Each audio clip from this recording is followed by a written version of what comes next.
विधानसभेची तयारी करण्यासाठी आम्ही सगळे आपल्या दारात आलेलो.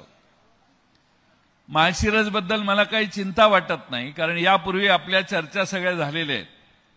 फक्त महाविकास आघाडीचा जागा वाटपाचा निर्णय झाल्याशिवाय मी जागा जाहीर करायला सुरुवात केली तर ती बैठक व्हायची नाही.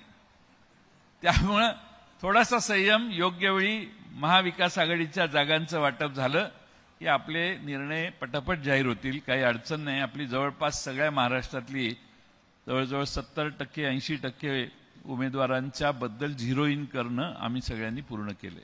काही लोकांना आपल्या तालुक्याच्या बाबतीत सारखी शंका काढायची सवय, ती जरा बंद करा.